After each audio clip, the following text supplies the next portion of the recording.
What are the ongoing developments at IMO with respect to the technical, operational and market-based measures to be invoked on board ships for combating greenhouse gas emissions from ships?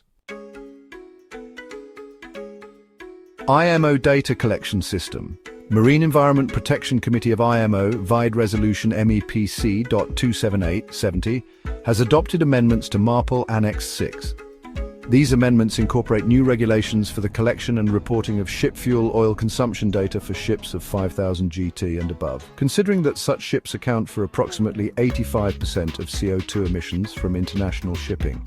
Effective from March 1st, 2018, Phase 1 involves the collection of fuel oil consumption data from 2019 to 2030.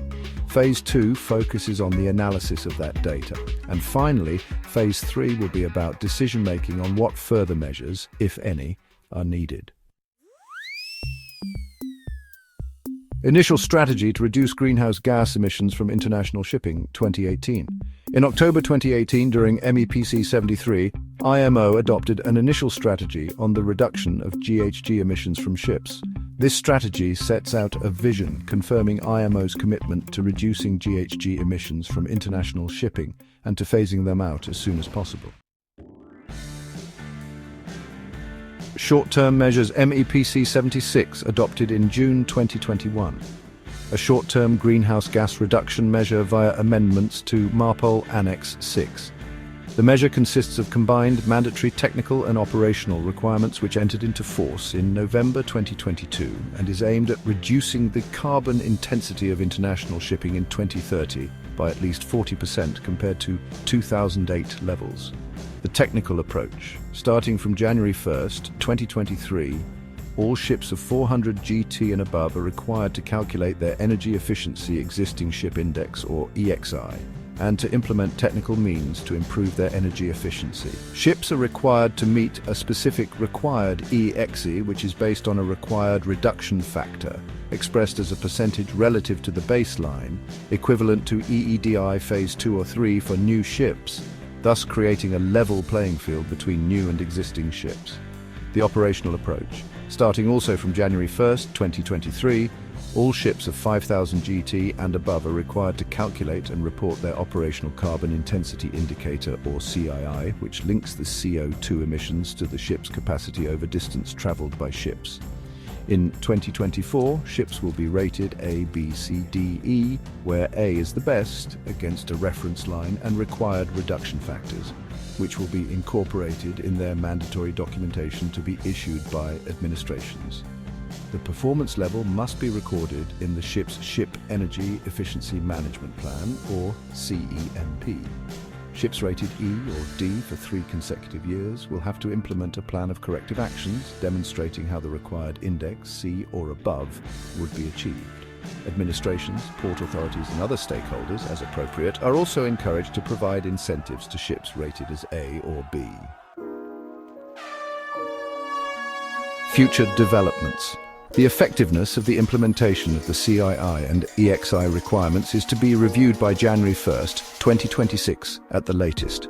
IMO also agreed to keep under review the impacts on states of the measure, paying particular attention to the needs of developing countries, especially least developed countries, LDCs and small island developing states, SIDS, so that any necessary adjustments can be made. Revised Strategy to Reduce Greenhouse Gas Emissions from International Shipping 2023. Member states of the IMO, meeting at the MEPC 80, adopted the 2023 IMO strategy on reduction of GHG emissions from ships with enhanced targets to tackle harmful emissions. The revised IMO GHG strategy includes an enhanced common ambition to reach net zero GHG emissions from international shipping by or around, that is, close to 2050. A commitment to ensure an uptake of alternative zero and near-zero GHG fuels by 2030, as well as indicative checkpoints for 2030 and 2040. Life cycle GHG assessment guidelines adopted. MEPC 81 adopted the 2024 Guidelines on Life Cycle GHG Intensity of Marine Fuels, or 2024 LCA Guidelines. The scope of the guidelines covers well-to-tank, tank-to-wake, and well-to-wake emissions of all possible marine fuels and energy carriers. Greenhouse gases covered by the guidelines are carbon dioxide, CO2, methane, CH4, and nitrous oxide, N2O. New Chapter 5 of MARPOL Annex 6. These may include a proposed new Chapter 5 of MARPOL Annex 6 containing regulations on the IMO net zero framework, to include a goal-based marine fuel standard regulating the phased reduction of the marine fuel's GHG intensity, and an economic mechanism or mechanisms to incentivize the transition to net zero. Firstly, a technical element which will be a goal-based marine fuel standard regulating the phased reduction of marine fuel GHG intensity. GFS, a goal-based measure aimed at reducing the GHG intensity of fuels while providing long-term certainty required by shipping companies and fuel producers to help ensure that the demand for low and zero GHG fuels from the shipping sector will increase. The GFS would be strengthened over time, thus ensuring a gradual and predictable phase-in of low and zero GHG fuels. The exact stringency of the GFS and the corresponding reduction trajectory would be driven by the goals of the IMO GHG strategy.